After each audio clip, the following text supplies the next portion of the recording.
Muito boa tarde, senhoras, senhores. Sejam bem-vindos, já estamos de volta, retomando aqui o nosso terceiro Congresso de Direito Marítimo e Portuário da ABDM, que é uma iniciativa da ABDM, Seccional São Paulo, realização do Sistema Santa Cecília de Comunicação. Gostaria de pedir a todos que possam se posicionar, ficar confortavelmente em seus lugares, para que a gente possa dar seguimento aqui ao terceiro painel, que vai começar em instantes. Aos que estão chegando, sejam bem-vindos. Aqueles que já estavam conosco, continuem, por favor, porque o assunto é tão importante não só para a nossa região, mas para São Paulo e também para o Brasil. Por que não dizer para o mundo?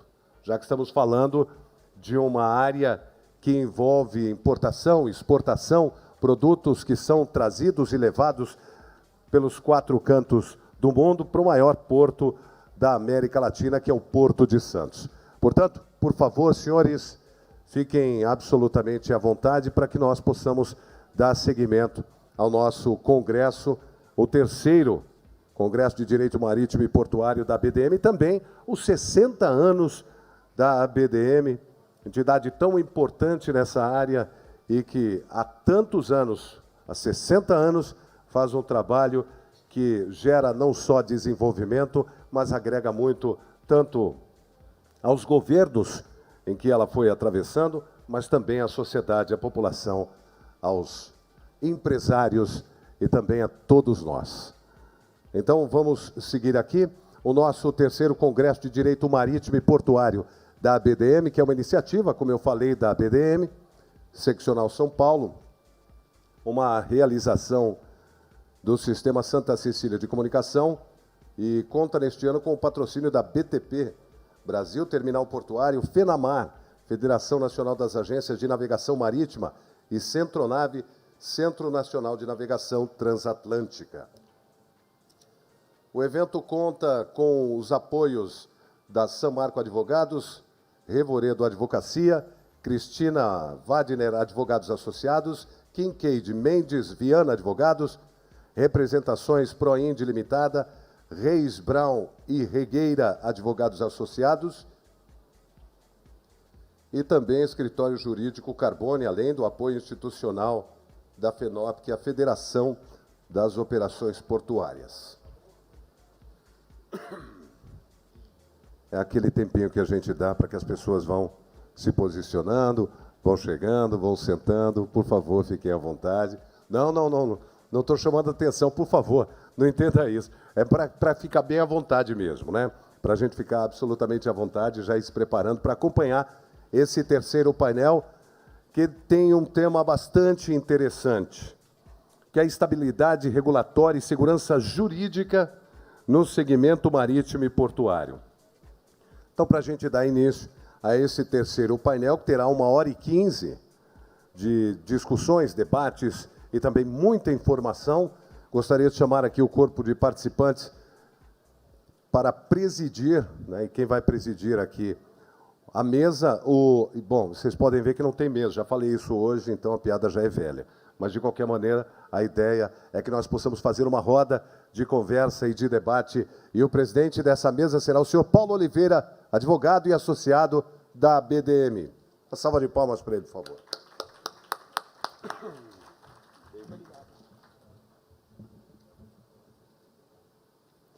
Para moderar este papo, esta conversa, este debate, o senhor Luiz Cláudio Santana Montenegro, consultor portuário.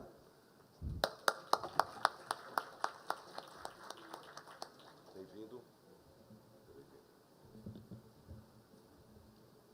Muito bem.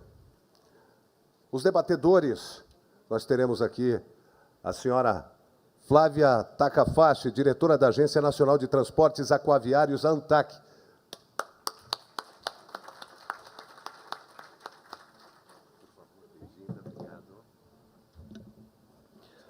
O senhor Ricardo Arten, CEO da Brasil Terminal Portuários S.A.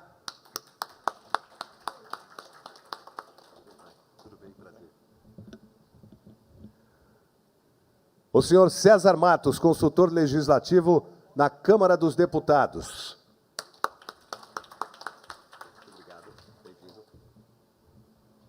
por favor, fiquem à vontade, podem se acomodar aqui.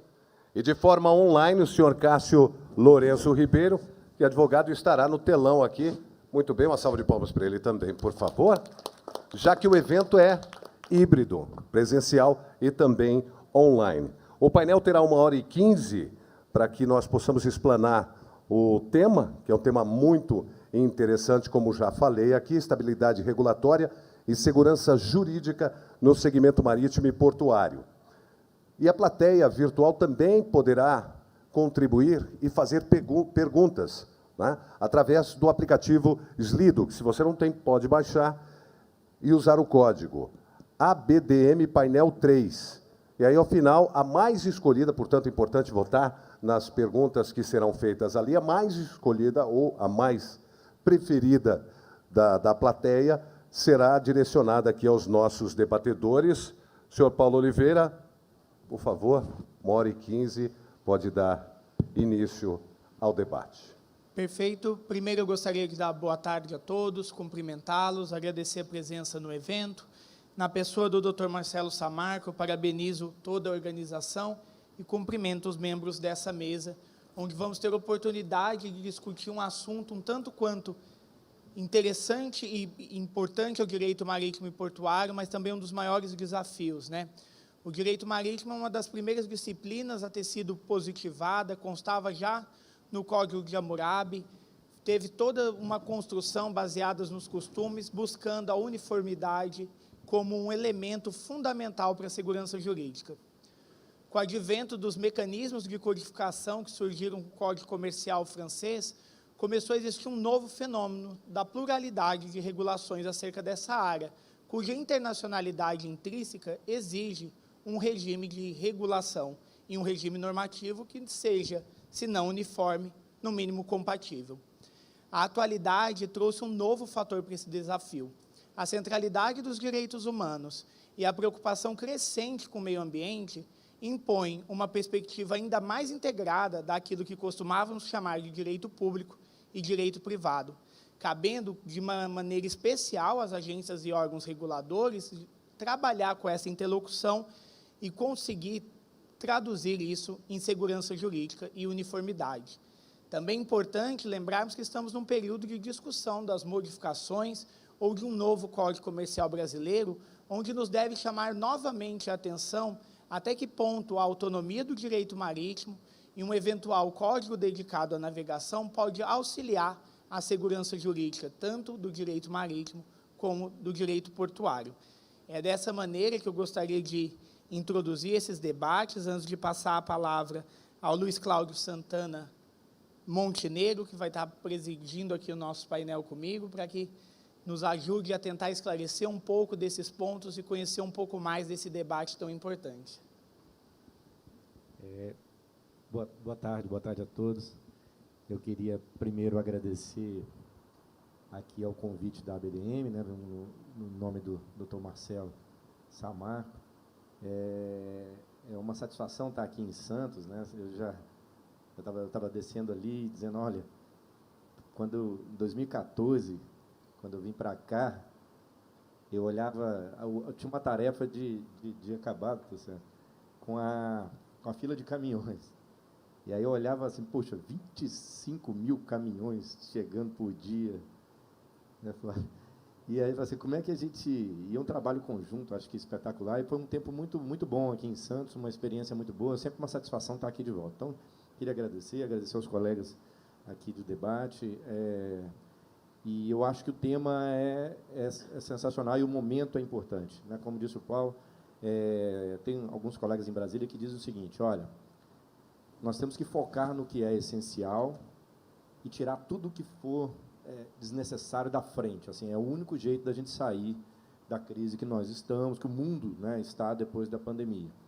Então, a ideia de sermos objetivos, de garantirmos a participação do Estado nos pontos principais, evitando burocracia, evitando inseguranças, né, incertezas, eu acho que é um debate dos mais ricos, eu acho que tem que estar realmente sempre na pauta.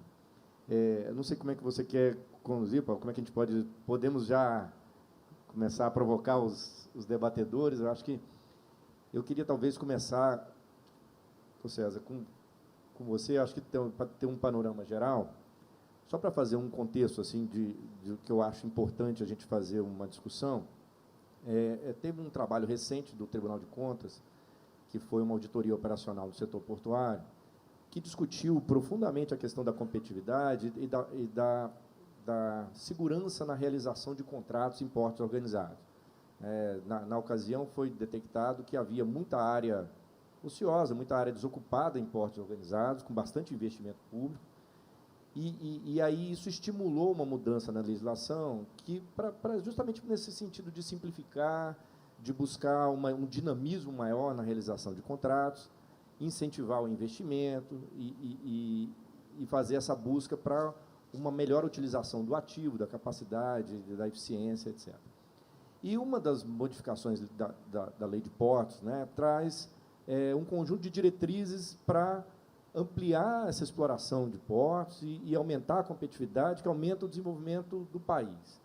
E um dos temas que acabou virando um bordão no setor, e que já era, e que está agora registrado na lei, é que o setor deve ter liberdade de preços, e essa liberdade de preços, é lógico, coibindo qualquer ação de abuso, né, e de excessos na competição. A pergunta, eu acho, só como estímulo a esse debate, assim, como é que a gente pode garantir esse bordão de liberdade de preços, coibindo abusos e ações que reduzam a competição, sem que a gente caia na armadilha de controlar preços ou de criar mecanismos de controle de preços? Assim, como é que a gente garante uma operação livre, os investimentos, a segurança desses investimentos, né, com a atuação do Estado, e garantindo que é tão rico para o setor essa questão da liberdade, a liberdade do investimento, a liberdade da formação dos preços. Obrigado, Luiz. Obrigado pelo convite de estar aqui. A minha missão é um pouco mais genérica, né, como economista. Eu já trabalhei no CAD, mexendo com essa área de concorrência, como conselheiro, e há pouco tempo como secretário de Advocacia da Concorrência e Competitividade do Ministério da Economia. Então, a gente estava mais ou menos um pouco no centro dessa ideia, da atividade regulatória do Estado, e de fato, isso, na verdade, é um problema que perpassa toda a infraestrutura. Quer dizer, isso não é uma coisa exclusiva de portos, quer dizer, isso é um problema geral de infraestrutura. E tem muito a ver com o fato de que infraestrutura, você tem, na verdade, dois momentos importantes em infraestrutura. Um momento antes do investimento, um momento depois do investimento. O momento antes do investimento, quer dizer, é um momento de promessas recíprocas. Tá certo? É meio quase um casamento, né? Na verdade, é um casamento. Quer dizer, entre o Estado e o agente regulado.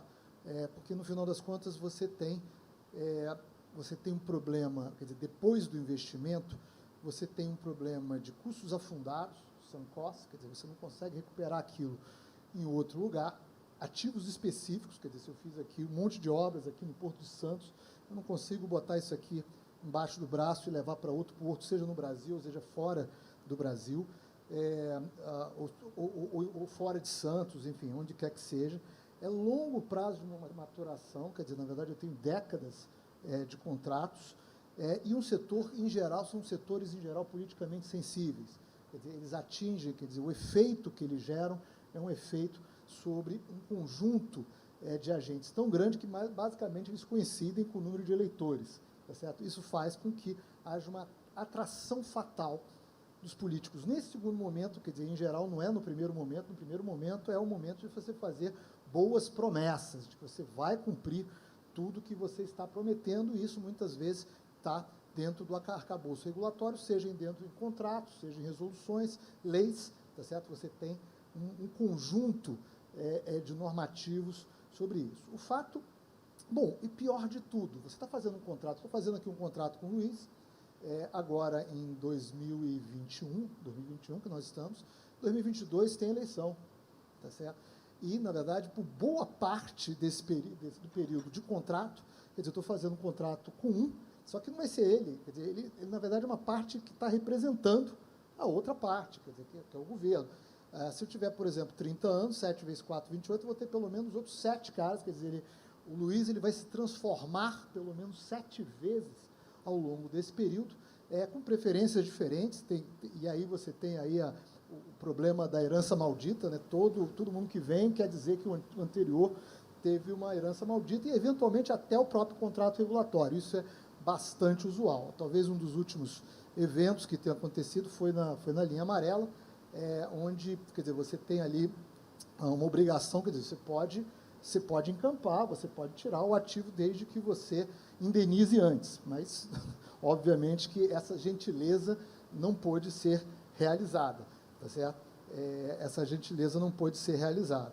Então, no final das contas, quer dizer, você tem determinadas características, que a infraestrutura em geral, tá certo? Que faz com que este tipo de contrato regulatório, ou muitas vezes na literatura se chama de compacto regulatório, ele seja especialmente sensível à questão da incerteza jurídica. É um contrato extremamente incompleto, porque no final, que a gente chama de contrato incompleto, porque você vai ficar 30 anos, ou 20 anos, um monte de coisa que você não previu, por exemplo, uma pandemia, acho que chamam de cisne negro, tá certo? Que, quer dizer, tá hoje cada vez mais no jargão essa ideia de, quer dizer, uma coisa que você nunca esperava que fosse acontecer, quer dizer, do tamanho que fosse acontecer, ela acontece e é uma contingência imprevista. E a questão é como é que você trata essa contingência imprevista. Obviamente que você tem, na literatura, várias formas de tratar isso, mas você está lidando com um cara chamado Estado. E esse cara chamado Estado, eventualmente, não vai ser tão benigno quando ele faz a avaliação de como ele deve, resolver esses problemas de contingências imprevistas. Tá? Então, isso faz parte, então, de um problema mais geral de política pública, que não é só infraestrutura, que é uma questão de inconsistência temporal. Uma inconsistência temporal entre presente e futuro. Quer dizer, no presente, você promete 1001 coisas, no futuro, onde você agora é dependente, quer dizer, você não consegue botar, quer dizer, todas aquelas obras que você fez no porto, botar debaixo do braço, ir embora, você está lidando com um agente que muda a cada 4 anos. Isso, de fato, é um problema muito grande, e as condições para haver renegociações têm que ser muito claras, têm que ser absolutamente claras. Ainda, especialmente aquilo que você não sabe o que vai acontecer, tá certo? Porque ela tem que ter uma mínima regra. Então, você tem aí força maior, caso fortuito, que é aquela coisa que você bota um monte de coisa que você não sabe o que é, tá certo? Um monte de coisa que você não sabe o que vai acontecer, né?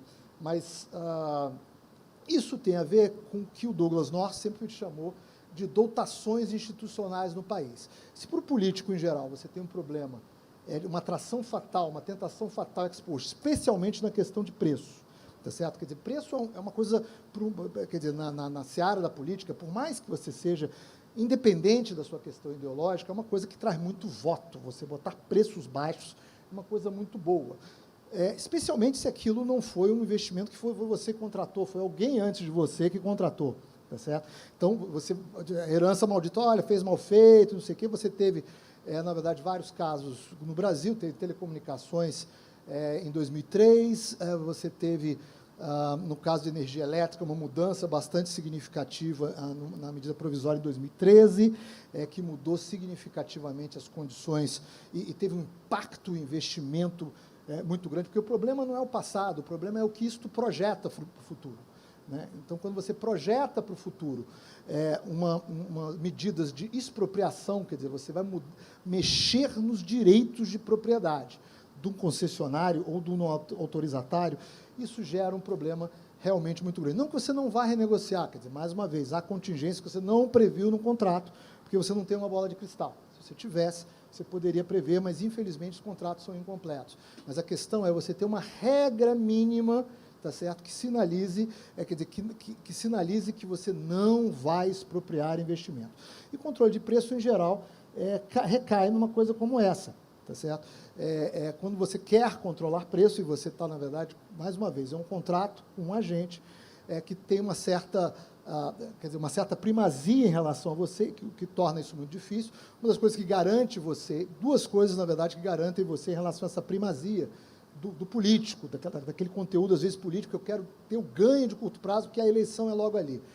Eu tenho agências reguladoras, que, na verdade, a grande ideia de agências reguladoras é ser um buffer, é ser um intermediário, dessa forma, é ser um amortecedor, tá certo? Para essas tentações políticas. A missão dela, a missão da Flávia, ela é olhar muito mais para o longo prazo do que um secretário, um político, alguém que esteja ligado ao político. Quer dizer, isso é uma questão natural, não estou falando de A, B ou C, mas o fato quer dizer, são técnicos que estão comprometidos, que têm uma visão muito mais forte de longo prazo, e que é toda a ideia toda essa ideia de agência reguladora independente, e o reforço que você deu há pouco tempo na nova lei das agências reguladoras, que foi muito importante, a Flávia já entrou nesse, eu acho que você já entrou, já tinha passado aquele período de vacatio legis. Quer dizer, você, na verdade, você já evitou, tá certo, assim, bastante entrada de pessoas, quer dizer, que não conhecem nada do setor. Isso já aconteceu,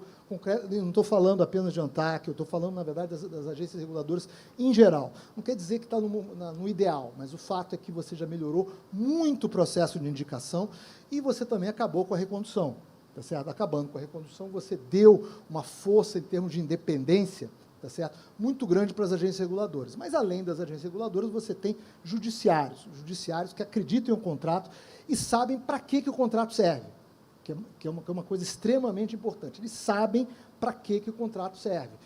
E uma das coisas mais importantes também, e aí eu já vou tentando finalizar aqui, a ideia é de você pensar, quer dizer, que muitas vezes, quer dizer, as circunstâncias do contrato, da política ou do contrato, vão, eventualmente, ter uma renegociação que é ruim, que ela pode sinalizar do ponto de vista negativo. Isso quer dizer, no contrato de concessão, eu tenho o equilíbrio econômico-financeiro do contrato, e tenho a ideia de fluxo de caixa marginal, que, na verdade, é uma ideia de trazer ao valor presente, assim, olha, você está pondo no controle de preço, a minha perda com esse controle de preço foi tanto. Então, na verdade, eu vou deixar de fazer aquela ponte, eu vou deixar de fazer várias das obrigações, eu vou colocar tudo isso em valor presente.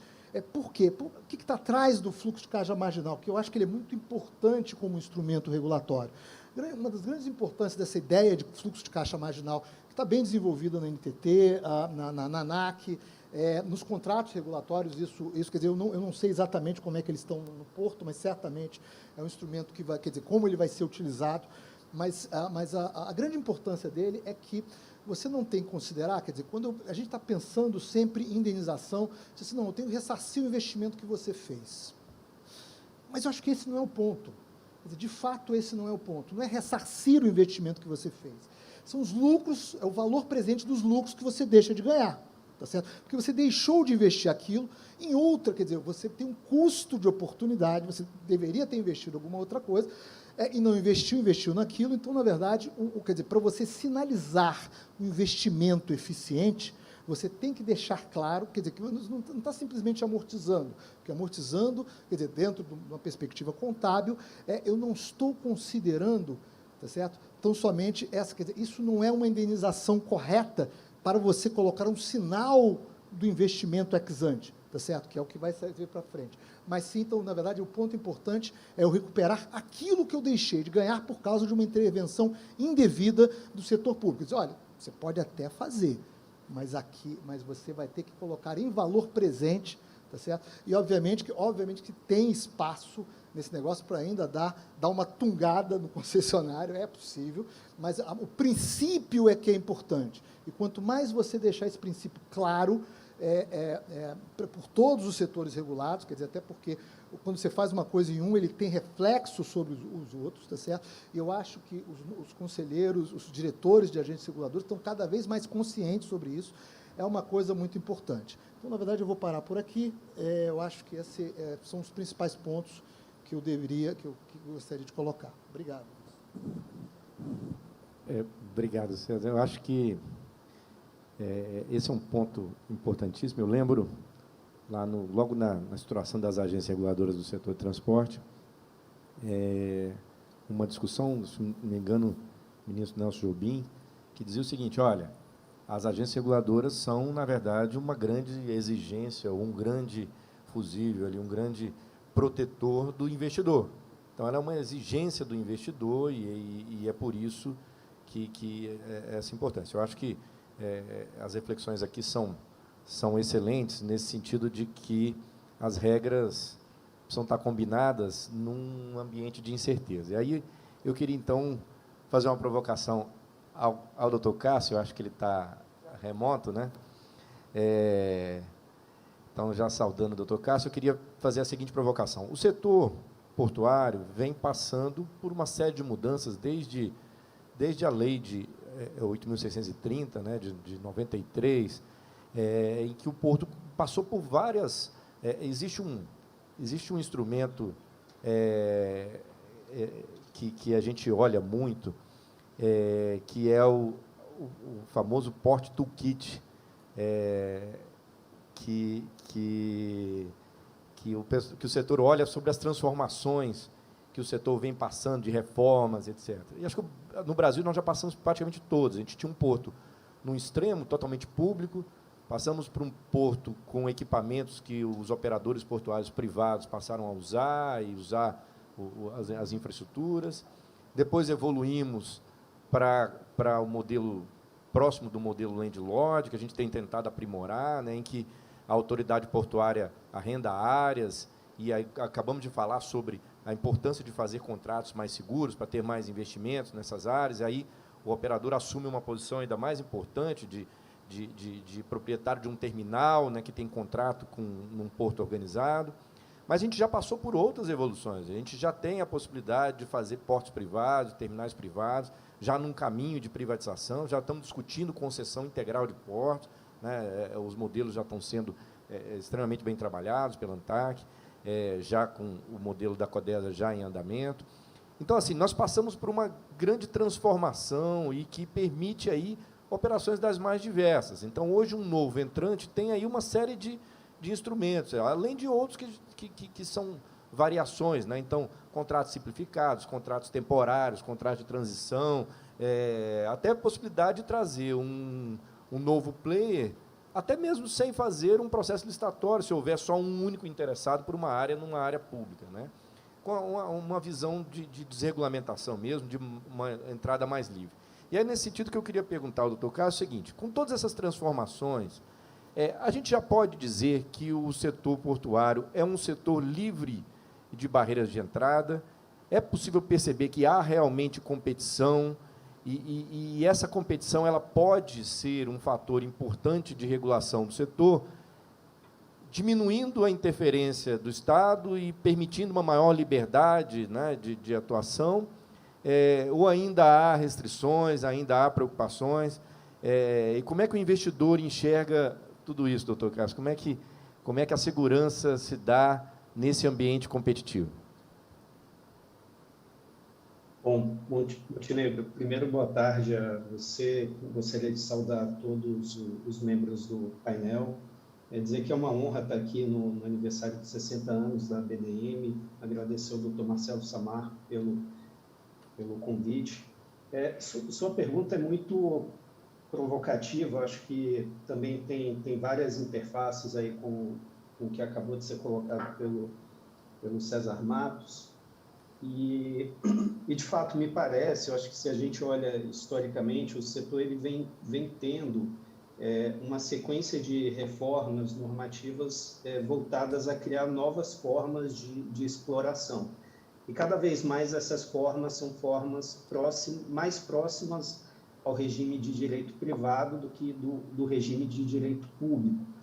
Acho que isso é uma evidência, né, na minha percepção, isso é uma evidência de que, de fato, a gente está falando de um setor bastante competitivo, né, pelo menos que se tornou bastante competitivo de um tempo para cá.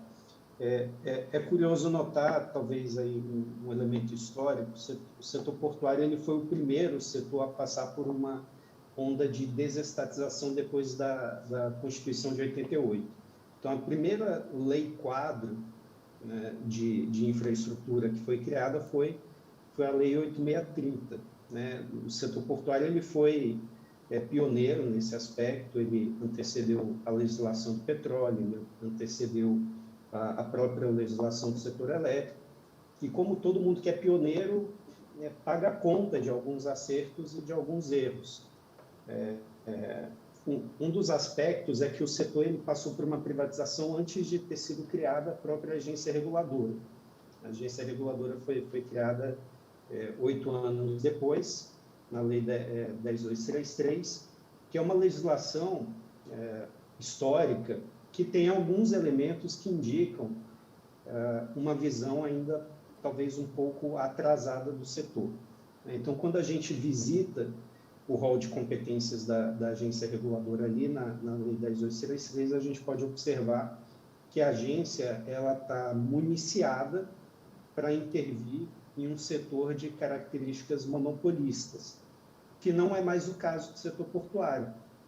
Eu acho que o próprio sucesso da Lei 8.630 em atrair investimentos, em induzir competição, acabou tornando obsoleto esse papel mais forte, mais intenso da agência reguladora. E, de fato, a gente tem visto em diversas decisões recentes que a agência reguladora, apesar de ter esse rol de competência, ela tem se autocontido na aplicação e no exercício desses poderes, né? Então, vem acompanhando, de certa forma, a evolução do setor que se tornou, como eu disse, esse setor competitivo.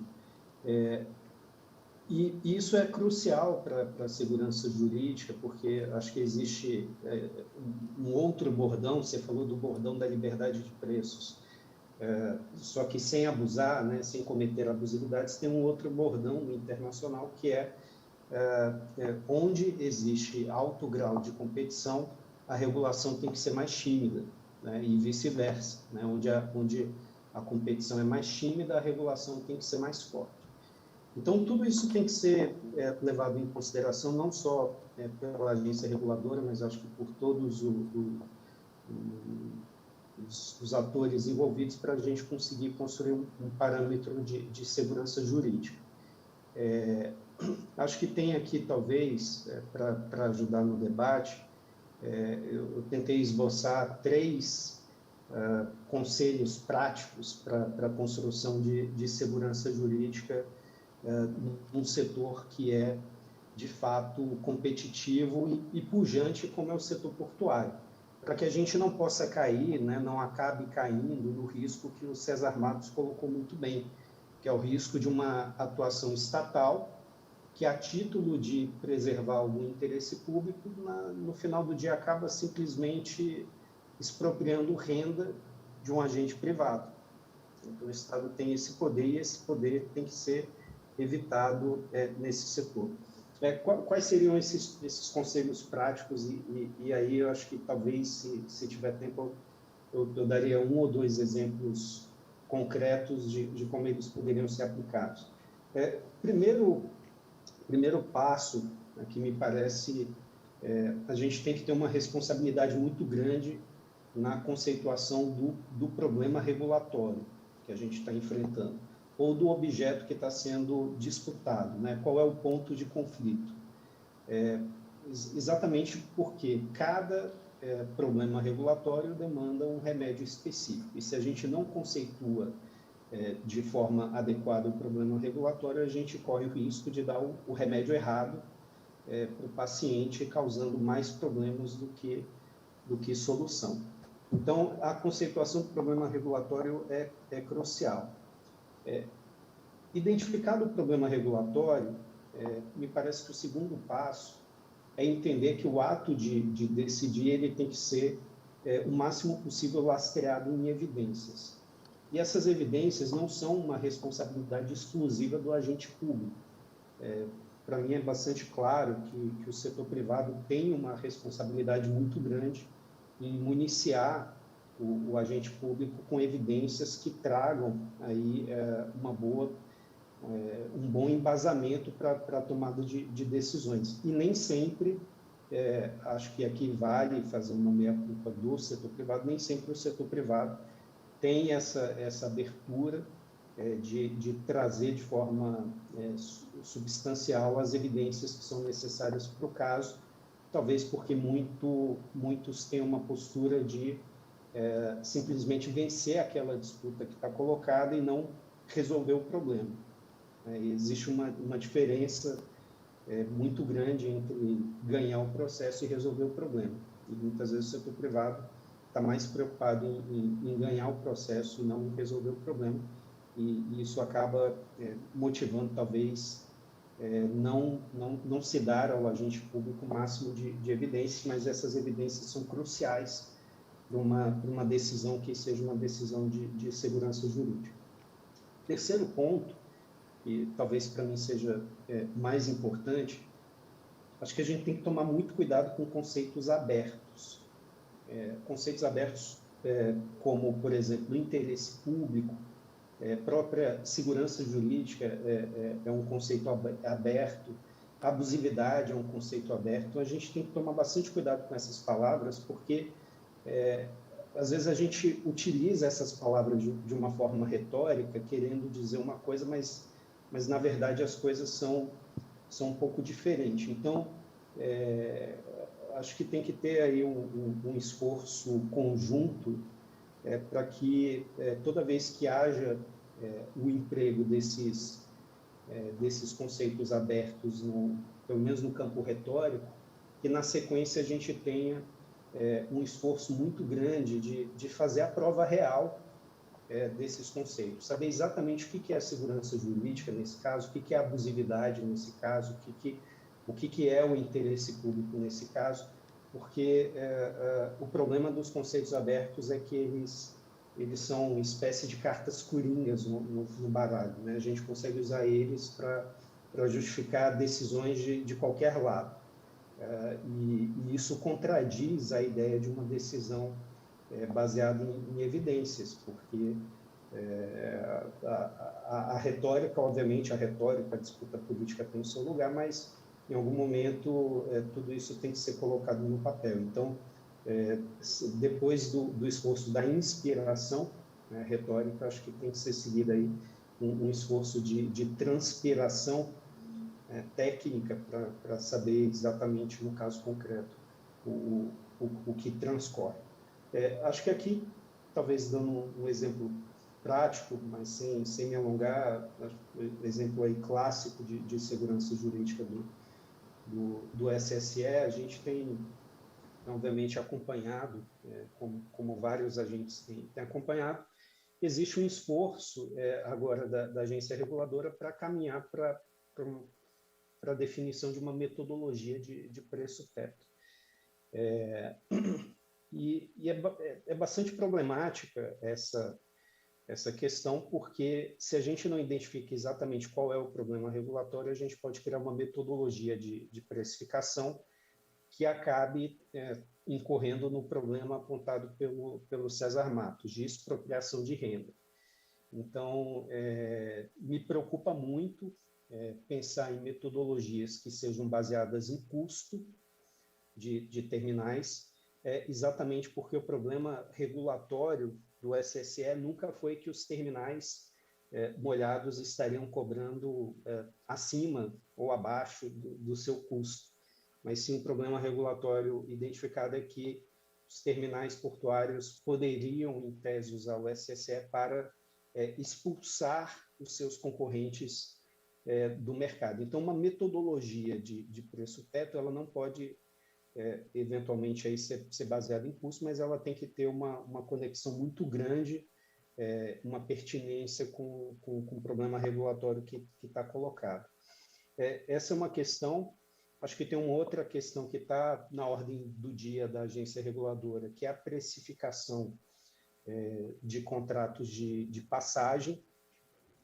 E acho que aqui também, novamente, contrato de passagem, uma dessas ferramentas mais próximas ao direito privado que busca induzir investimentos, ela não pode ser olhada, né, pelo agente regulador ou por qualquer outro, olhada como uma forma de geração de receita para autoridades portuárias. Acho que o contrato de passagem ele tem que ser realmente visto como um instrumento de direito privado, autoridade portuária remunerado de acordo com o impacto que a passagem induz nas instalações aí geridas pela autoridade portuária. Acho que são casos concretos que a gente pode ver aí a importância de definição do problema regulatório, a importância de termos evidências e cuidados com conceitos abertos que são fundamentais para a construção de segurança jurídica. E, de novo, aqui talvez para concluir, porque a gente está falando de um setor pujante, um setor absolutamente dinâmico, absolutamente competitivo e que precisa ser visto pelo Estado como um setor competitivo, para que não se criem instrumentos de imposição ou que não se tomem decisões que, a título de, entre aspas, preservar interesse público ou, entre aspas, controlar a abusividade, a gente não esteja simplesmente substituindo uma falha de mercado hipotética por uma falha de governo real, e aí, de novo, fazendo essa expropriação de renda que é absolutamente contrária à ideia de nós termos segurança jurídica e atração de investimentos para o setor. Então, acho que são essas considerações, né? São, na verdade, mais alguns pensamentos para tentar provocar algum tipo de reflexão a respeito desse assunto e conduzir aí os debates. Muito obrigado e novamente, parabéns à BDM pelos seus 60 anos.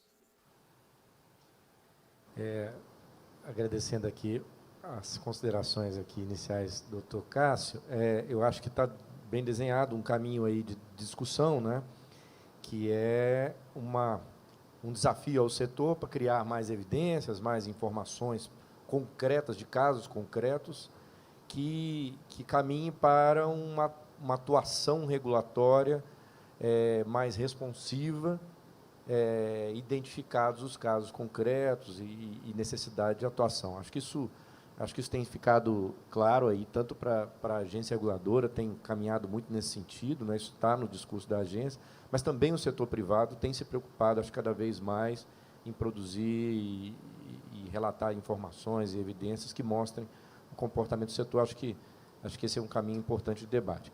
Eu queria aproveitar, eu estou deixando a doutora Flávia por último, porque eu acho que todos esses assuntos vão acabar caindo na avaliação dela ali, numa fala de integração de todos esses que nós estamos falando.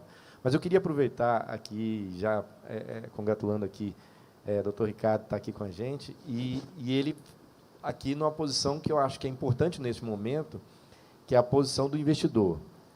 Ricardo, nós estamos falando de um setor, do setor portuário, que é parte integrante de um processo de logística integrada, cada vez mais integrada, né, com transporte multimodal, totalmente sincronizado, e que exige do investidor arranjos produtivos cada vez mais dinâmicos, né, que enfrentem condições como a que a gente passou na pandemia, como nós estamos passando no pós-pandemia, com todo o reflexo do aumento do e-commerce, do aumento do volume, com a paralisação de alguns portos no mundo, e que gera filas, e que o investidor precisa, então, ter o dinamismo necessário para atuar nas várias frentes de logística, das atividades logísticas, com investimentos que, em geral, precisam de escala, precisam de volume para ter ganhos de escala, né? Existe uma escala, considerada uma escala eficiente mínima, que garanta eficiência, redução de preço, redução de custo, etc.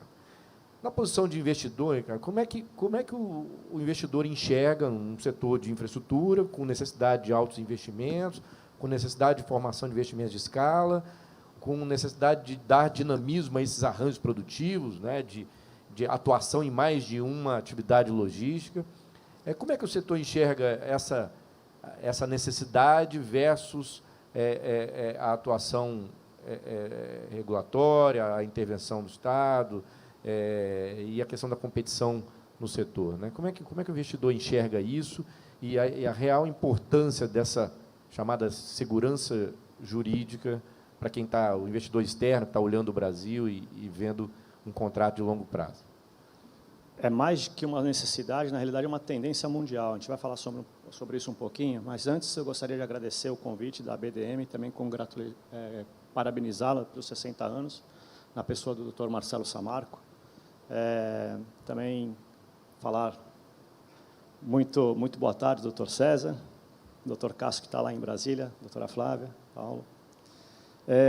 Esse é um ponto que a gente tem que discutir, e aqui eu acho que a gente tem que começar a discussão. Eu estou vendo que a audiência aqui é muito advogado, logicamente, está falando sobre temas jurídicos, não deveria ser diferente, mas eu quero dar uma visão do executivo, quero dar uma visão, basicamente, do investidor estrangeiro, o investidor nacional, nessa nossa indústria portuária, né? E quando a gente fala em indústria portuária, já vem o primeiro tema, a gente está focando muito no porto, quando, na realidade, a gente tem que parar com esse assunto de focar no porto e focar numa palavra chamada logística. Quando você fala logística integrada, Montenegro, é basicamente um pleonasmo, né? Porque não existe logística que não seja integrada.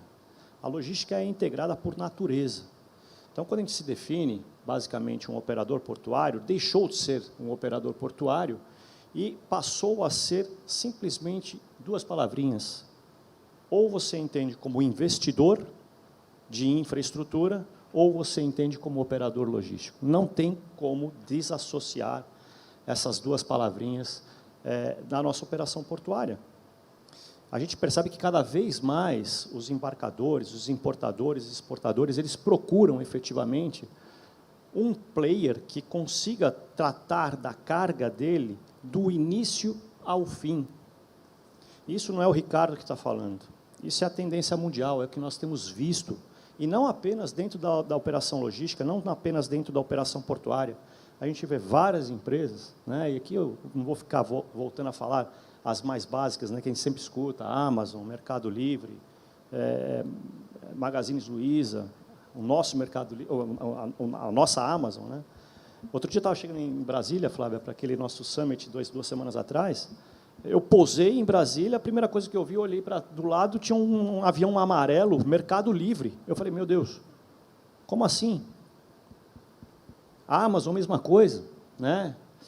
E olhando lá para fora, mais ainda. Então, quando você olha uma operação portuária lá fora, que a gente vê grandes players, grandes operadores portuários, que antigamente fazia simplesmente a operação portuária, cada vez mais se colocando dentro da logística. Então, você pega, por exemplo, uma Deep World, que já está olhando lá fora, procurar por um armador. Como assim, pessoal? Ado, cada um no seu quadrado, isso acabou. Isso não é o Ricardo que está falando, é a tendência mundial. Cada vez mais a gente vai ver empresas procurando expandir os seus negócios dentro de cada elo da cadeia. Tão simples quanto isso. Se isso é bom ou ruim, a gente tem que testar. A única coisa que a gente não pode falar é de largada que é ruim, que é predatório. Ou colocar junto, por exemplo, uma verticalização, já colocar junto que é abusivo, que é tem um poder dominante. Não. Vou pegar o mesmo exemplo, o Mercado Livre. Tem poder de mercado, tem um poder dominante. Espera um pouquinho, você tem outros freight forwarders que concorrem junto com o Mercado Livre, tão quanto, ou até melhor do que ele. E ele está tentando procurar o seu espaço ali dentro. Mas antes ele só fazia a parte, né, da negociação aqui no site, vendia o seu produto, agora está entrando na logística. E qual o mal nisso? Qual o mal nisso? Desde que não haja abusividade, desde que não haja poder dominante, qual o mal nisso? Pelo contrário, você está trazendo mais investimento, você está trazendo mais competitividade e que isso vai reverter, de alguma forma, para o consumidor final, que somos nós. Quem aqui não gostaria de ter várias opções quando for comprar uma passagem aérea e saber que tem várias companhias aéreas que podem lhe trazer um melhor custo-benefício ou uma experiência melhor ao voar? Lógico que, quando você abre o mercado, você acaba incomodando, né, as pessoas que já estão trabalhando nesse mercado, que é natural, é uma disrupção. Mas a gente não pode ficar para trás. A tendência mundial é, cada vez mais, as empresas procurando o seu lugar, invadir, né, outros elos da cadeia. 2 anos atrás, antes da pandemia, nós sempre costumávamos viajar, procurar fazer um benchmark externo, e a última viagem que eu fiz, externa, nesse sentido, foi para Singapura. Quando a gente volta de Singapura, a gente fala, meu Deus do céu, que coisa maravilhosa, uma ilhazinha desse tamanho movimenta 36 milhões de teus, espera um pouco, 36 milhões de teus, o Brasil inteiro movimenta 10, e se chegar a 10 esse ano? Como que uma ilhazinha desse tamanho movimenta 36 milhões de teus? Aí você pergunta, mas tem muito transbordo, não importa, movimenta. Eles criaram situações e condições para que o investidor fosse lá e conseguisse operar 36 milhões de teus, desenvolvendo uma economia que hoje é gigantesca.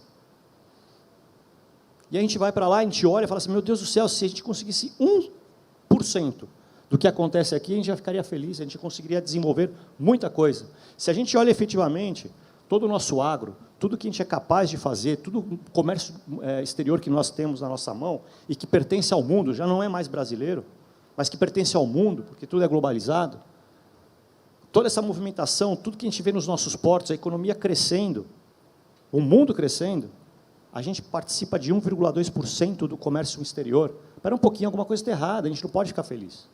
E a gente tem que se preparar, pelo contrário, para mais investimentos, que é isso que vai trazer mais eficiência e nos deixar mais competitivos.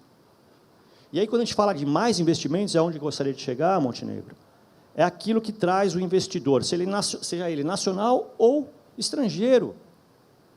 O que um investidor ele tem como característica base para determinar aonde ele vai investir, aonde ele vai colocar o dinheiro? 2 coisas, pessoal, 2 coisas. A primeira, retorno financeiro. A gente não pode ser hipócritas de dizer que a iniciativa privada não quer ganhar dinheiro. Lógico que quer ganhar dinheiro. E qual o mal nisso? Desde que siga as regras, que não seja abusivo, que exista uma competição saudável e participe das regras de compliance, que eu acho que hoje todos os operadores portuários fazem, é saudável. Então, retorno financeiro é o primeiro. Segundo, uma segurança jurídica, que é o tema dos nossos painéis. Como que a gente pode começar um jogo, e aí eu vou fazer uma comparação, um jogo de futebol, 2 vezes, 2 comparações para jogo de futebol. Primeiro, como a gente começa um jogo de futebol, sabendo que tem 11 jogadores de cada lado, que a bola é redonda e que, de repente, ao longo desse jogo, se muda tudo. A bola fica quadrada, 30 jogadores de um lado, 9 do outro. Espera um pouquinho, não é assim. Quando você faz um business case para você fazer uma concessão, ou até uma autorização para um terminal portuário privado, você coloca todas as condições que estão ali e você prevê um pouco o futuro. Você coloca algumas premissas que têm que fazer parte do jogo. E algumas certezas. E a gente tem que parar de ser o país que nem o passado é certo. Espera um pouquinho, se está assim, naquela hora, naquela regra, aprovada pela agência reguladora, pelo Ministério da Infraestrutura, essa regra tem que estar escrita em pedra. E tem que seguir. E a partir do momento que você faz isso, você ganha mais, atrai mais capital estrangeiro para o nosso país. Eu passo o meu dia inteiro, eu tenho 2 acionistas estrangeiros. Eu passo o meu dia todinho tentando convencer aos meus 2 acionistas que o Brasil é melhor que os Estados Unidos, que o Brasil é melhor que qualquer país da Ásia, qualquer país da África, tentando atrair dinheiro para o nosso país, para desenvolver a infraestrutura nacional. E aí eu preciso explicar 1000 vezes como que funciona esse país para eles. Porque aqui é uma terra de oportunidades. Então, quando a gente olha o primeiro ponto, que é o retorno financeiro, eles gostam. Quando eles olham para o segundo ponto, que é a segurança jurídica, eles tremem. E a gente precisa parar com isso. Quando a gente fala de investimento, traz eficiência, mudar o modus operandi de antigamente. Quanto mais eficiência, melhor. Quanto mais eficiência, mais competitividade. E melhor é o preço, melhor é o valor que chega os produtos nas nossas gôndolas de supermercado. E é onde a gente precisa atacar. E quando a segunda comparação que eu gostaria de fazer com o jogo de futebol, é exatamente o juiz. Né? O juiz. Que, no nosso caso, o nosso regulador é a ANTAC, muito bem representada pela doutora Flávia. Num jogo de futebol, quando o juiz aparece muito, o que acontece? O jogo se torna chato, se torna burocrático, nenhum dos lados gostam, nem o próprio juiz gosta. Mas quando o juiz ele é o cara que aparece mais do que os próprios times, o jogo não vai para frente. E todo mundo reclama. Todo mundo reclama.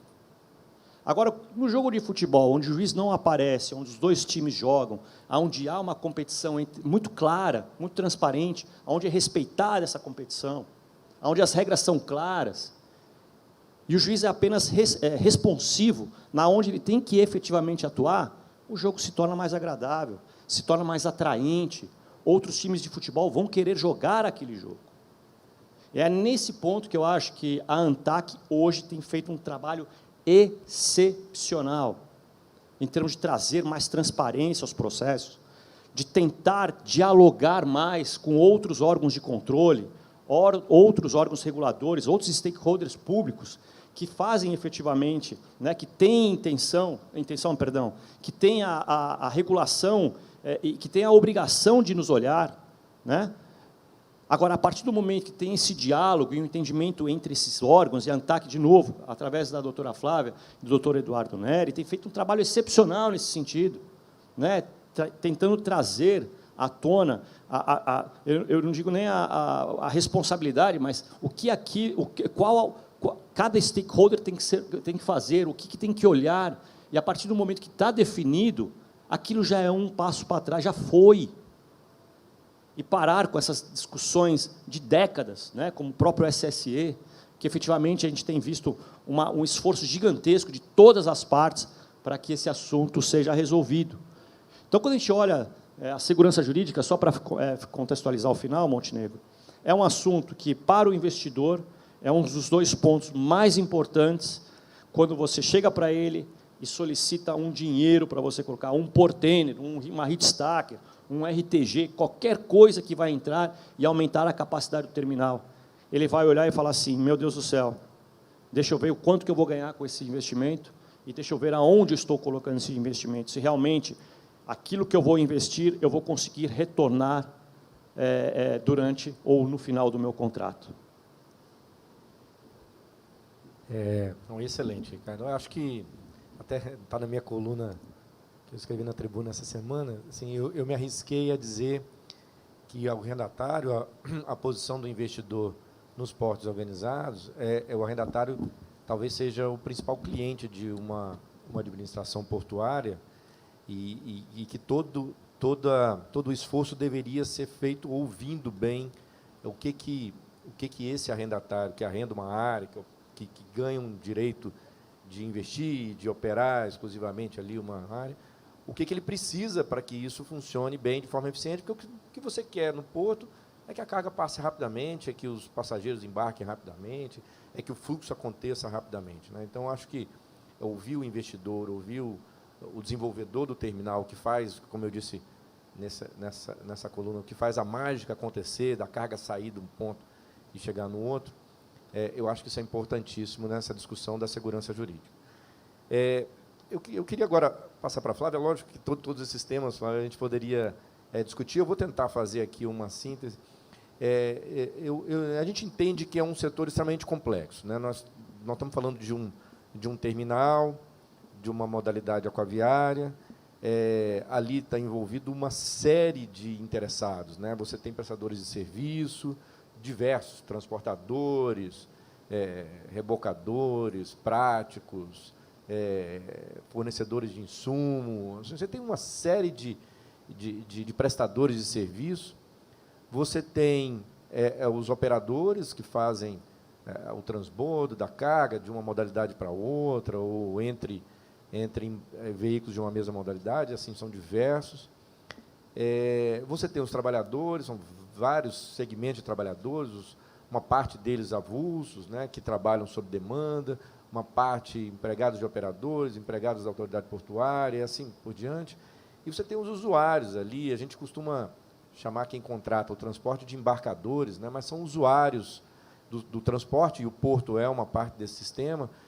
São usuários aí que são diversos, são comerciantes, são importadores, exportadores, são representantes desses interessados em realizar comércio, né, despachantes, tradings e etc.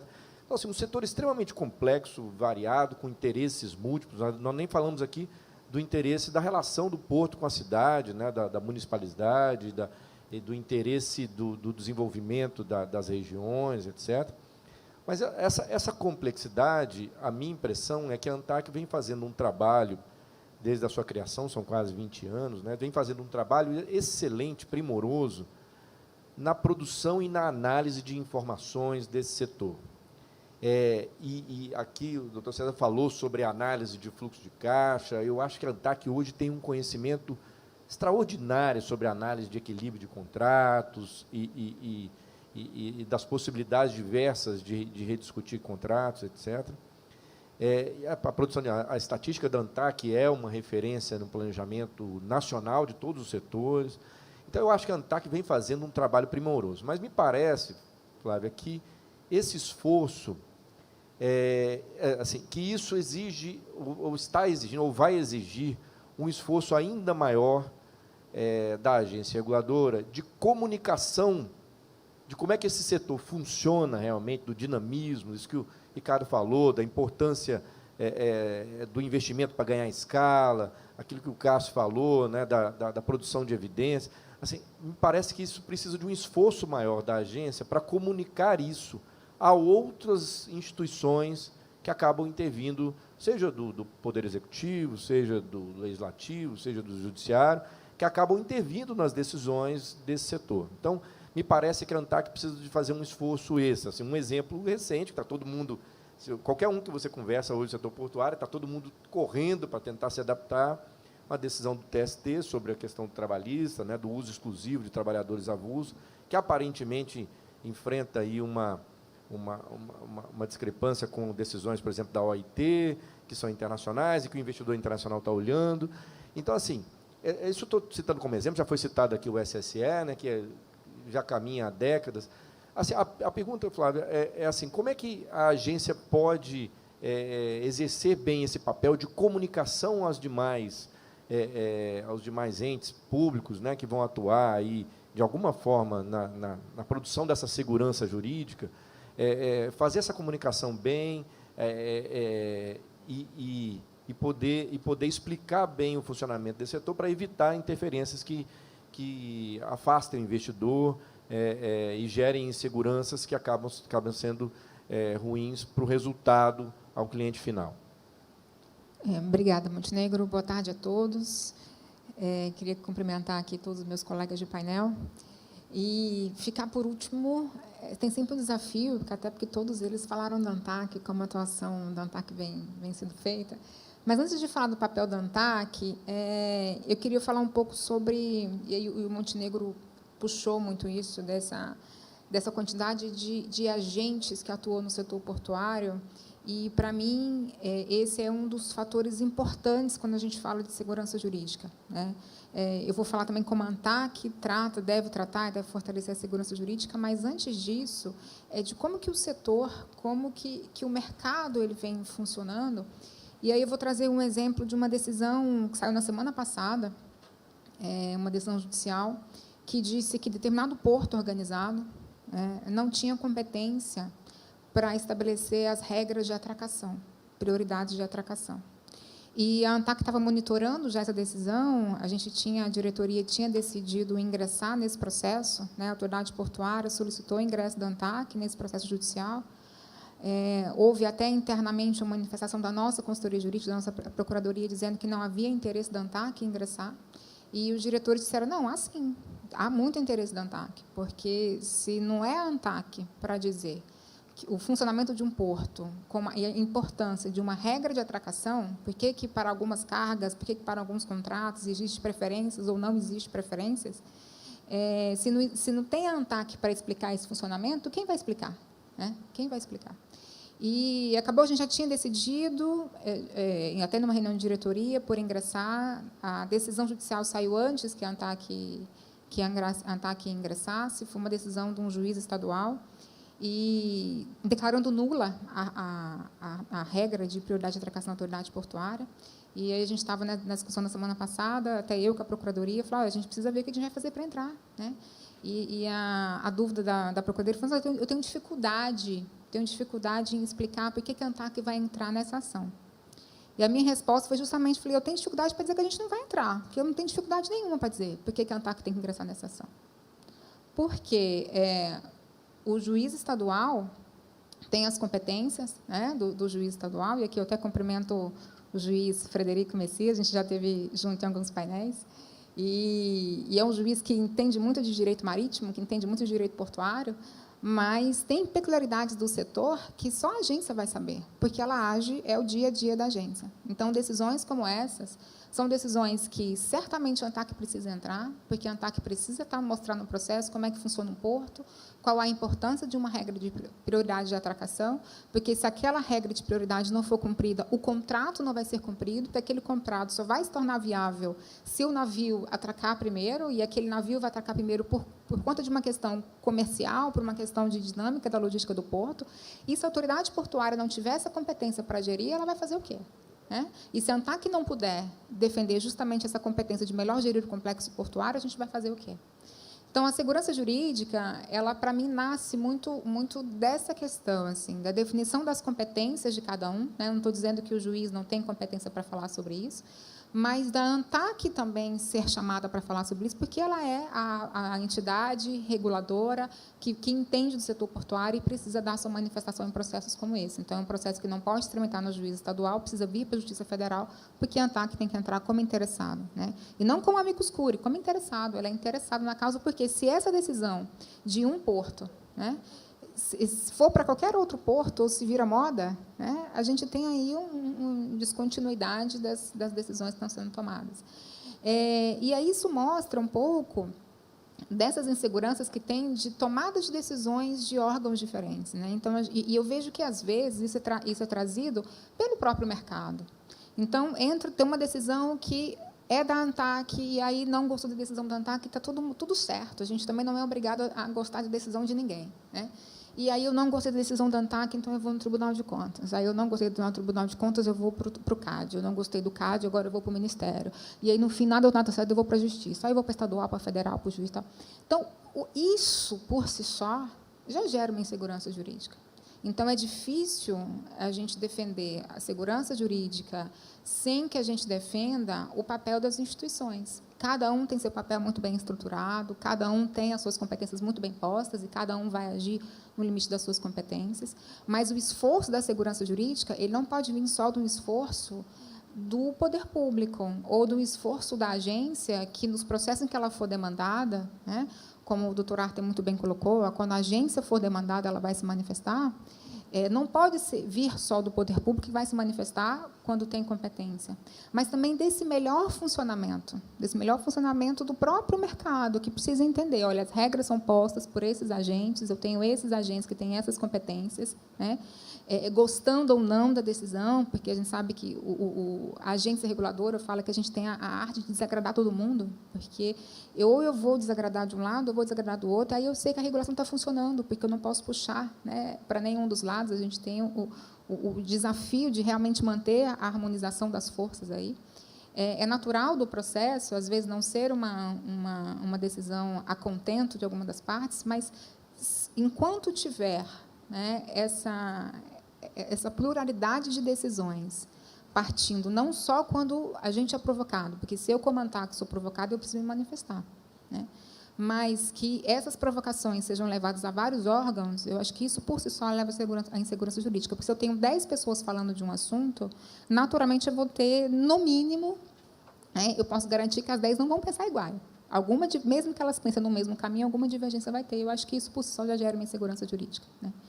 E aí, partindo da ANTAC, né, assim, como que a ANTAC tem comunicado, como que a ANTAC tem atuado para essa segurança jurídica. E aí, o doutor César trouxe a questão dos contratos de longo prazo. Né?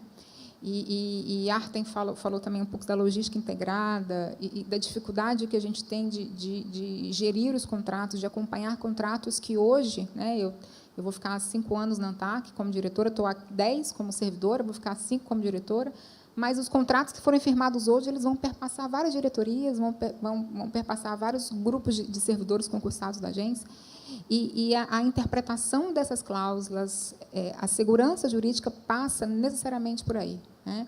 Nós tivemos, recentemente, Tem um exemplo prático também, o doutor Arthur acompanhou esse processo, não diretamente, que não tinha a empresa dele, mas acompanhou, de uma decisão que o contrato era de 2000, se não me engano, um contrato de arrendamento portuário, até 2019, 19 anos de contrato, ele operou de um jeito, e cumprindo as suas cláusulas contratuais, né?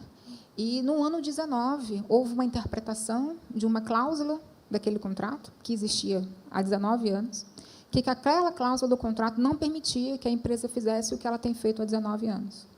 E o contrato vence agora, daqui a um ano. Então, faltando poucos 3 anos, 2, 3 anos para o contrato encerrar, e tem uma decisão de que, um entendimento, não é uma decisão, um entendimento, uma interpretação de uma cláusula contratual, de que aquela movimentação de 19 anos foi sempre ser errada, não, e agora, faltando 3 anos, faça diferente. Faça diferente. Né? Foi uma decisão que a gente até mudou, uma decisão na ANTAC, depois em sede de recurso, a relatoria até foi minha desse processo, no recurso, em que o meu questionamento, e foi acompanhado também pelo colegiado, é de que a gente precisa ter previsibilidade nas decisões. A gente tem que gerar que aquele que está operando, aquele que responde para uma logística integrada, ela sabe como o órgão regulador pensa. Claro que a regulação muda, né? O doutor Cássio Flora, nós estamos aí desde 93, está mudando a lei, cada vez muda o decreto, muda a lei. Aí, com isso, se tiver novos dispositivos legais, novos temas que a ANTAC for regulamentar, claro que ela eventualmente vai ter uma nova posição, porque ela foi chamada a regulamentar um assunto que até então não estava disposto em lei, não estava disposto em decreto, né? Mas a gente não pode, como agente regulador, gerar, por interpretações contratuais ou por atuações desse tipo, gerar uma insegurança para o mercado, porque o mercado precisa da previsibilidade. Olha, se é uma atuação que eu faço há 19 anos, num contrato em que estava tudo certo, eu não posso, há 2 anos de encerrar meu contrato, dizer que isso que eu faço há 19 anos está errado. Ou até que, eventualmente, até porque eu não vi, eu li muito a cláusula e eu não via o que viam na cláusula, né, de ser o impedimento, e até que eu visse, eventualmente, o que estava sendo impedido, né, eu preciso utilizar a própria lei de introdução ao Código Civil. Espera aí, e a segurança jurídica disso aqui? Entendeu?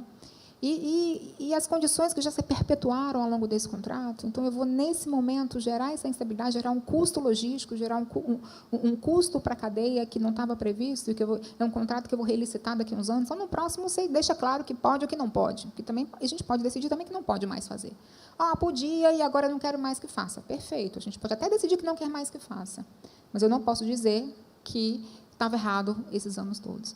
Então, isso passa muito pela segurança jurídica, a previsibilidade de como a ANTAC vai atuar, né? De como ela faz seus processos interpretativos, como ela faz seus processos normativos, né? E como ela faz esse processo normativo, a discussão de análise de impacto regulatório, de definição do problema, que o doutor Cássio trouxe muito bem, para a gente entender como é que funciona a dinâmica do mercado. É um setor complexo, e aqui a gente naturalmente puxou para o setor portuário, mas isso vale também, né, para o direito marítimo, para o setor marítimo. A ANTAC tem atuado cada vez mais justamente nessa intermediação daqueles usuários que utilizam o setor, que é o importador, que é o exportador. A ANTAC tem atuado cada vez mais. Mas essa atuação, essa previsibilidade de atuação, né, de como a ANTAC vai atuar, vai fazer seus normativos, vai expor a sua regulação, ela precisa estar muito bem posta. Muito bem posta, e como bem provocado pelo Montenegro, muito bem comunicada também, né? Precisam que os órgãos que atuam, que sejam um Tribunal de Contas, que seja um CAD, que seja um Ministério, que seja qualquer órgão que faça a interface com o setor, precisam entender como a ANTAC pensa, precisam entender como é que funciona o setor. E aí é um trabalho mesmo de comunicação, é um trabalho nas decisões do colegiado, deixar muito posto, né, qual que é a premissa daquela circunstância, daquela decisão, qual que é a premissa daquela metodologia, né, para que a gente mantenha justamente essa previsibilidade nos procedimentos e nos ritos, né? O agente, quando ingressa na ANTAC, ele saber qual que é o fluxo do seu processo. Olha, o seu processo passa pela área técnica, passa pela área jurídica, tem uma decisão do colegiado, a decisão do colegiado cabe recurso, ou da decisão do colegiado não cabe recurso, ou vai para cá, vai para lá. Esse rito processual, ele precisa ser muito bem colocado. E isso, eu entendo que a ANTAC tem feito isso muito bem. né? Ela tem colocado as suas normas de maneira muito clara, ela tem colocado os seus ritos procedimentais de maneira muito, muito definida. A questão de análise, né? Tem as superintendências, então, pelo tema, né? Quem atua na agência sabe que, olha, esse tema é um tema que passa pela área de outorgas ou é um tema que passa pela área de regulação, justamente para dar essa previsibilidade de como a agência vai atuar, de como a agência vai pensar, né? Mais uma vez, assim, é um setor que muda muito, muda norma, não muda muito, mas é um setor que se inova muito, né? A gente tem muita inovação. A gente tem uma mudança que vem acontecendo, um amadurecimento no setor, nas regras, e com o amadurecimento das regras, das leis, a ANTAC naturalmente muda as suas regras, né? Mas, justamente pelo dinamismo do setor, né, esse dinamismo do setor, a ANTAC precisa acompanhar esse dinamismo, ele não pode se transformar numa imprevisibilidade, ele não pode utilizar o dinamismo do setor, que é natural, como um setor integrado, né, na cadeia de comércio internacional, a gente utilizar esse dinamismo e a necessidade de atuar cada vez mais em temas que a agência antes não era levada a atuar, né? Porque eu vejo temas, como diz, estou há 11 anos na agência, tem temas que hoje eu vejo falar, isso aqui é novo na agência, isso aqui a gente nunca enfrentou. Esse aqui é a primeira vez que a agência enfrenta esse problema. Por quê? Porque o problema não existia. Ele não existia, mas como agente regulador, ele vai precisar entender o problema para poder passar a atuar. E isso vai constituindo uma previsibilidade, um entendimento da agência. Então, resumindo tudo isso, Montenegro, e você, né, falar sobre você perguntou como a ANTAC vem comunicando, como a ANTAC vem fazendo isso, eu entendo que passa pelo fortalecimento do papel da agência, né, por deixar consignado para aqueles que atuam no setor, que o entendimento do assunto, o entendimento de como funciona a cadeia de comércio exterior, de como funciona a logística integrada do direito marítimo, do direito portuário, né? E fundamentalmente, assim, manifestando de maneira muito clara e de maneira muito bem posta e explicada as decisões da agência, que precisam gerar previsibilidade e ter coerência. Não pode uma decisão, né, que foi votada num processo semelhante de um jeito no ano seguinte, ter decisões completamente dissonantes, e isso gera uma dificuldade de sem saber o que esperar. Não, um órgão regulador, como é um órgão de Estado, como o doutor César Martos trouxe, ele precisa ter essa visão de longo prazo, essa visão de estabilidade regulatória, e a estabilidade regulatória se dá justamente, né, por essa manutenção, por essa coerência nas decisões emanadas pelo diretoria colegiada. E é isso. Excelente, Flávia. Só para... Claro. Tá bem. Eu já vou fazer a pergunta, só queria fazer um comentário, que eu acho que o setor tem... a ANTAC é uma unanimidade, né? Eu acho que não só no setor, como nos outros órgãos públicos. Até para contar um exemplo, nessa discussão dessa auditoria operacional do Tribunal de Contas, numa das vezes que eu estive lá para conversar sobre esse assunto, estava um ministro do tribunal e a gente falava o seguinte: está bem, precisamos de mais segurança jurídica, mais contratos, dinamismo para fazer contratos, né, para modificar contratos. E como é que a gente faz isso acontecer, né? Como é que a gente estimula isso? E o próprio ministro disse: a minha opinião é que temos que dar mais força para a ANTAC. Assim, o papel da agência reguladora tem que ser cada vez mais fortalecido, e isso é que pode trazer segurança. Então, acho que a ANTAC tem sido uma unanimidade. Eu acho que isso é uma coisa que a gente deveria trabalhar cada vez mais forte para que a ANTAC tivesse cada vez mais força nessas definições. Você quer ver, Paulo? Montenegro, só antes de a gente trazer a questão que o público trouxe, acho que a doutora Flávia tocou num ponto muito importante, que é entender que segurança jurídica não é sinônimo de imutabilidade, pelo contrário, né, está muito mais ligado à previsibilidade, e também é um conceito dinâmico, né? A gente só consegue segurança jurídica pela interpretação da norma, pela aplicação, e isso não envolve só o processo legislativo, o processo regulatório, mas também como nós, advogados, nós, enquanto executivos de empresas, interpretamos e aplicamos essas normas para que elas sejam inseridas dentro desse processo dinâmico, né? E a gente tem aqui uma questão do público, que é: considerando a alta regulação com a utilização de conceitos abertos, não seria mais adequada sua modificação para a regulação ex post?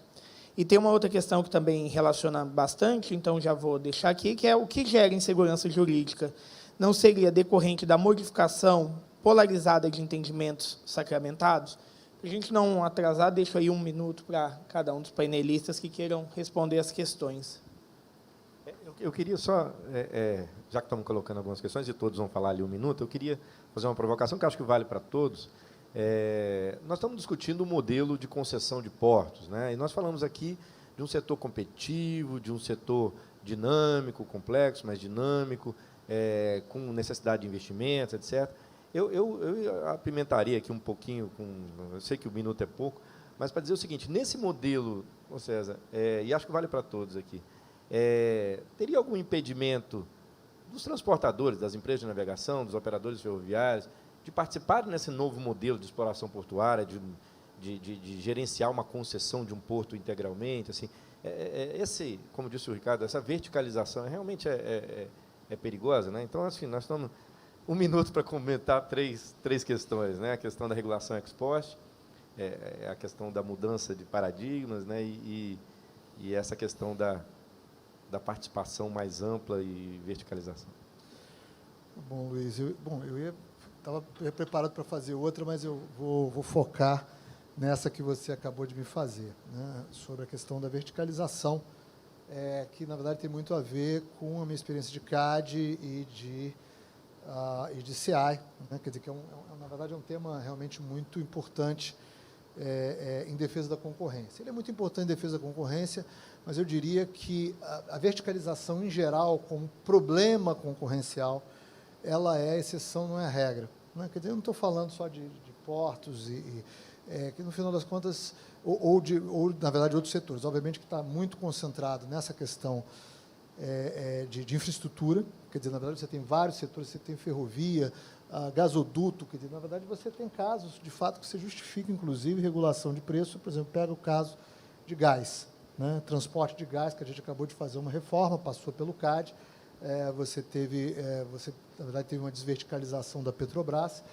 e, concomitante a isso, você tem, na verdade, que eu chamar um caminho não competitivo, quer dizer, da produção do gás, em geral offshore ou lá na Bolívia, até o consumidor final. De fato, nesse caso, você tem uma justificativa, eventualmente, para colocar restrições até desverticalização e fazer regulação de acesso.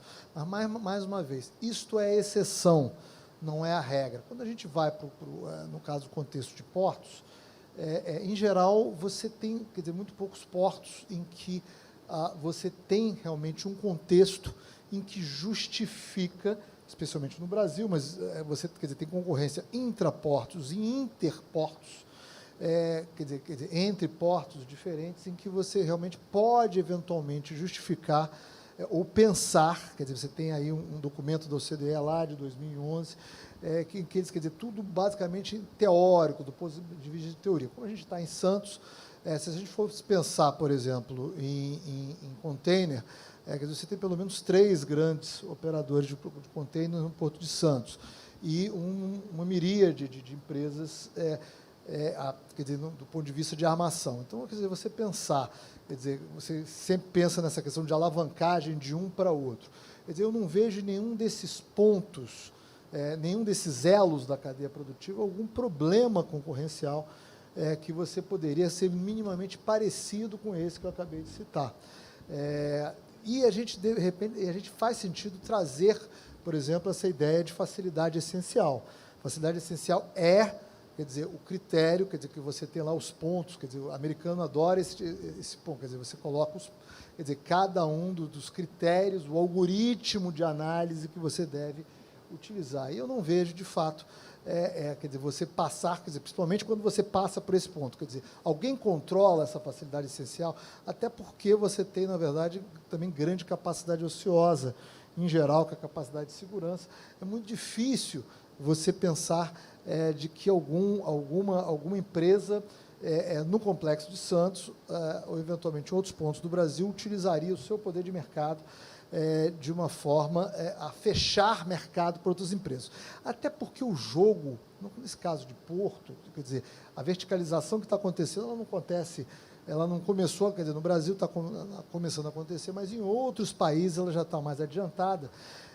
Esse jogo ele é um jogo mais complexo, ele é um jogo em que, na verdade, você não está olhando apenas o que acontece em Santos, você tem que olhar em vários outros países. Então, na verdade, se você utilizar um comportamento predatório em Santos, muito provavelmente isso não será good business em outros lugares do mundo. Então, no final das contas, eu diria que isso não nem para você fazer uma regulação de preço, nesse caso específico, nem para você pensar em regras de desverticalização. Eu acho que dado, na verdade, grande parte das motivações para a integração vertical são positivas, redução de custo de transação, tem uma questão de especificidade de ativos, até pela questão de grandes navios que estão vindo por aí, quer dizer, como é que você vai formatar? Eu preciso ter garantia que esse grande navio que eu estou fazendo, ele vai ter um porto com a rapidez adequada para isso. Você, na verdade, tem uma literatura realmente muito grande nisso, em geral, e surpreendentemente, também tem para portos, quer dizer, uma coisa bastante específica, e já de longo tempo, quer dizer, boa parte dessa literatura, quer dizer, geral para integração vertical e para infraestrutura, tem muita coisa aplicada em portos, e que essa relação entre a armação, que na verdade tem muito a ver com agilidade, quer dizer, eu acho que o Artem falou sobre essa questão da logística, quer dizer, na verdade, cada vez mais, eu estou pouco me lixando, quer dizer, o que você vai fazer no oceano, eu quero que você entregue, quer dizer, que você parta da fábrica, entregue onde eu preciso, tá certo? Se você vai para o avião, vai para o foguete, o cara vem nadando, não me interessa, tá certo? Mas assim, essa questão logística, quer dizer, o mercado relevante cada vez é uma coisa muito mais complexa, e o que vai acontecer nesse meio é o que interessa. E a verticalização é porque, na verdade, a gente traça esses pontos. Não, a partir daqui é outro elo, e, na verdade, esses elos estão cada vez ficando mais fluidos. Obrigado. Não sei se está o...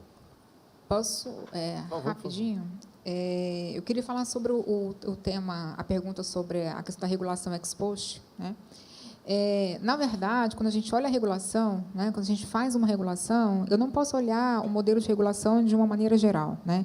Nem tudo será ex post, nem tudo será ex ante. A gente precisa entender a justa medida da regulação, né? Então, vão ter casos em que não existe, né, a questão dos conceitos abertos, né, que não existe naquele momento um problema que justifique a edição de uma norma anterior, e aí eu vou esperar o problema aparecer, e aí depois eu vou fazer uma regulação, eu vou atuar no caso concreto ou, eventualmente, estabelecer uma norma geral. Agora, vão ter outros casos em que essa normatização anterior ela vai exigir. Então, não posso olhar a regulação de uma maneira muito generalizada. Não, então, se o ex ante eu tenho um problema de que, às vezes, né, eu vou travar o mercado, então eu faço ex post. Não, porque também, se eu fizer ex post para tudo, eu também deixo de regular o que era importante para fazer ex ante.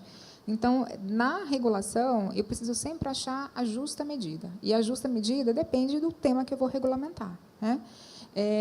Aí eu vou trazer mais um exemplo, né, que recentemente a diretoria aprovou, né, a norma de chip-to-chip, na verdade era um assunto que estava sendo discutido na ANTAC, foi trazido para a ANTAC para discutir o assunto, e uma das propostas era criar, dentro dessa norma, uma autorização, que a ANTAC concedesse uma autorização para que essas embarcações que fizessem chip-to-chip pudessem fazer essa operação, né, porque havia potencialmente um problema concorrencial entre essas embarcações que estão querendo fazer cada vez mais chip-to-chip em relação aos terminais portuários que fizeram investimentos e, eventualmente, poderiam estar, né, sofrendo ali uma concorrência.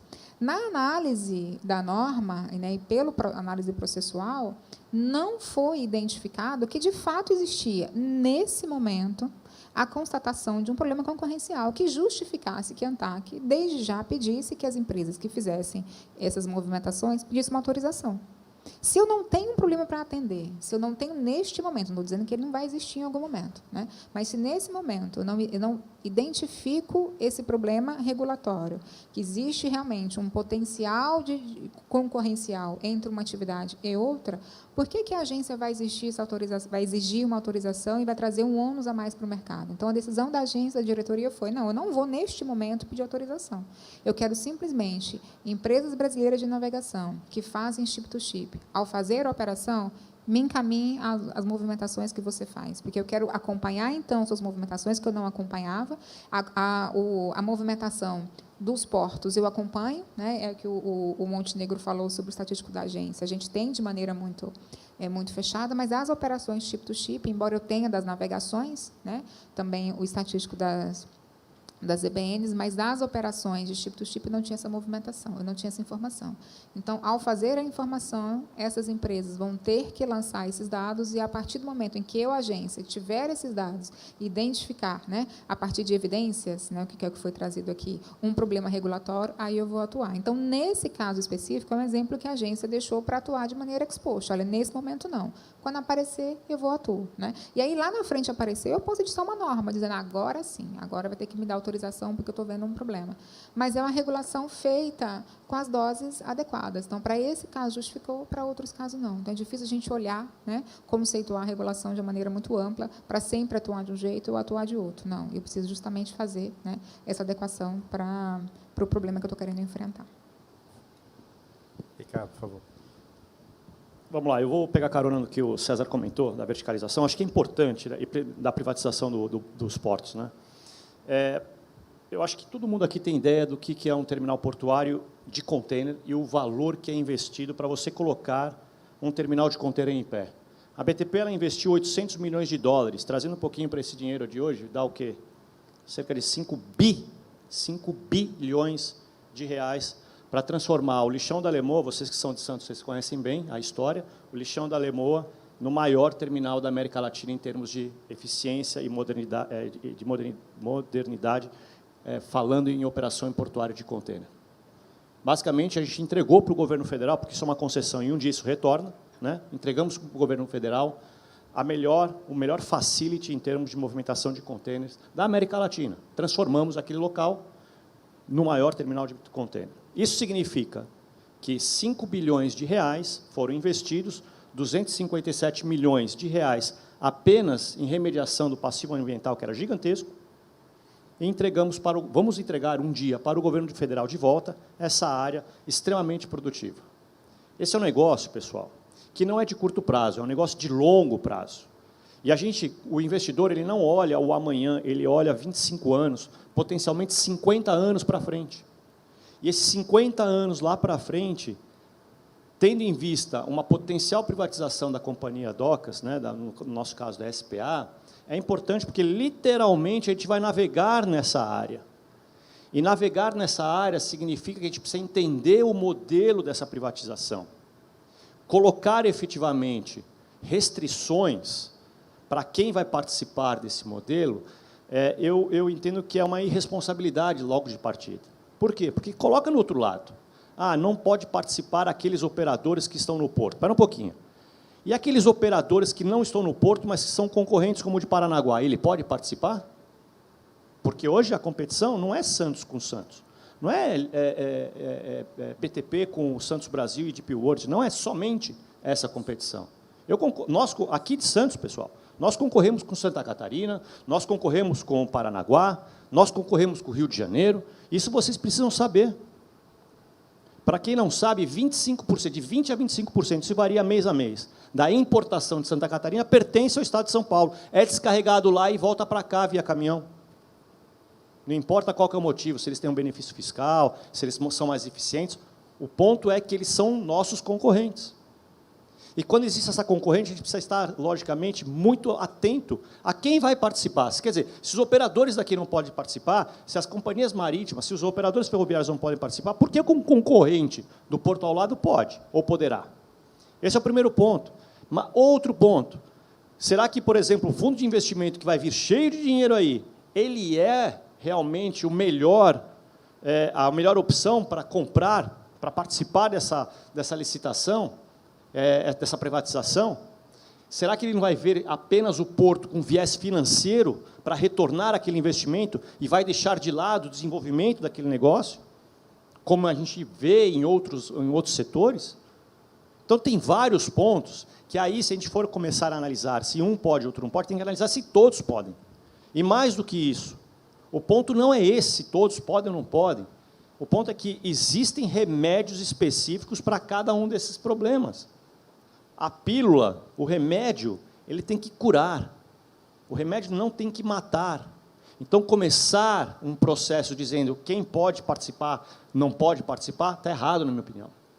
A gente precisa ver efetivamente qual que é o impacto da participação efetiva daquele item, aquela empresa específica, e ver o que pode ter consequências negativas de competição.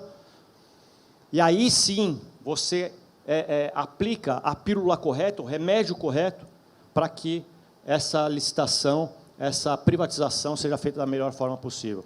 A BTP, nós entendemos que a privatização é super importante, logicamente tem alguns pontos, né, doutora Flávia, de segurança jurídica, de manutenção dos contratos atuais, que já vem sendo discutido muito fortemente com o Ministério da Infraestrutura, que nós entendemos que eles também entendem dessa forma, mas no ponto final é que a gente está muito ansioso para que isso aconteça, porque a privatização ela vai trazer enormes, mas enormes benefícios para o Porto de Santos.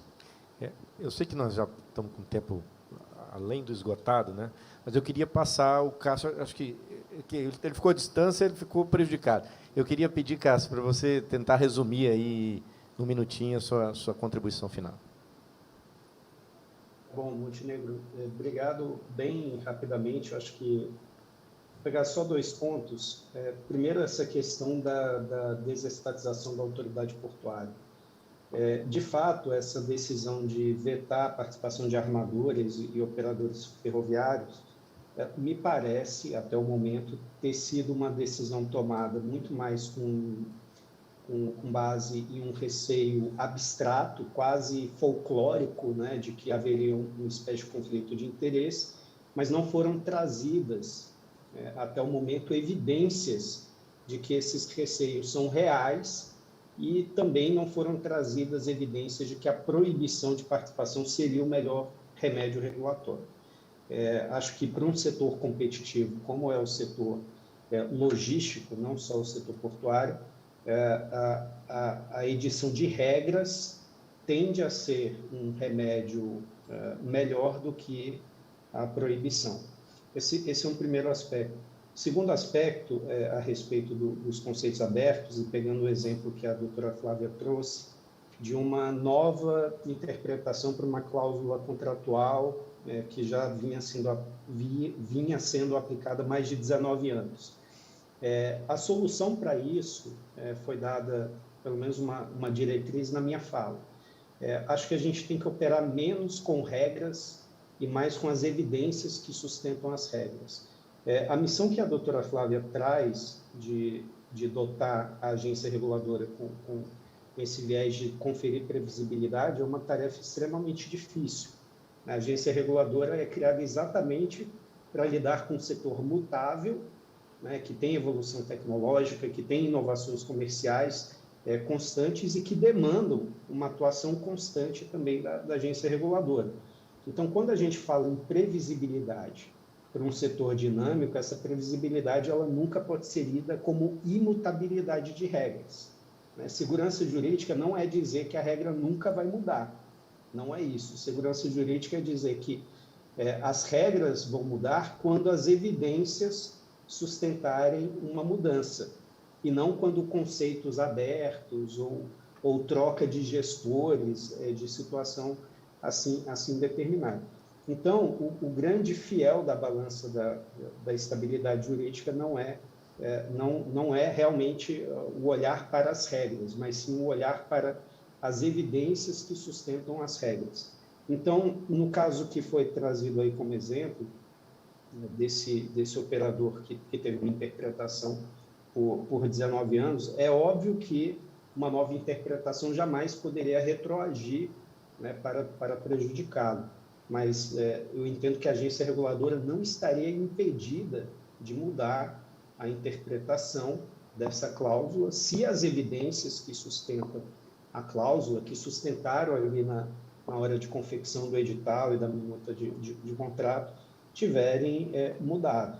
Então, segurança jurídica precisa ser construída com base nessa garantia de que, uma vez mudadas as evidências e as circunstâncias, a norma pode e deve mudar, deve acompanhar essa evolução, porque também não vamos conseguir criar estabilidade regulatória com normas que não estejam atualizadas, não estejam modernas. Mas, de novo, tudo isso tem que passar pelo crivo das evidências. Então, essa é a importância das etapas que foram colocadas aí em relação ao tema aí do painel. Perfeito, muito obrigado, Cássio. Eu agradeço ao Cássio, ao César, ao Ricardo, à Flávia e ao Montenegro pelo painel. Tenho certeza que esse pequeno atraso que aconteceu, pelo qual nos desculpamos, demonstra o quão essa discussão é pujante e quanto a gente ainda tem para refletir sobre esses temas. Acho que, mais do que conclusões, trouxemos aqui várias perguntas para um debate futuro. Muito obrigado. Muito obrigado aos senhores. Muito obrigado por esse terceiro painel aqui. A gente vai seguir, mas vamos dar um intervalo de 15 minutos, num coffee break, um foyer também aqui para vocês, e retornaremos para o quarto e último painel deste primeiro dia do nosso congresso, o terceiro Congresso de Direito Marítimo e Portuário da BDM e os 60 anos. 15 minutos para que nós possamos voltar com o nosso quarto e último painel deste primeiro dia. Vamos, por favor, senhores. Cadê onde está o foto? Está aqui, por favor. Não podemos tirar uma foto oficial, por gentileza? Por favor, vosso fotógrafo está aqui? Só posicioná-los. Acho que com. Neste momento, acho que com.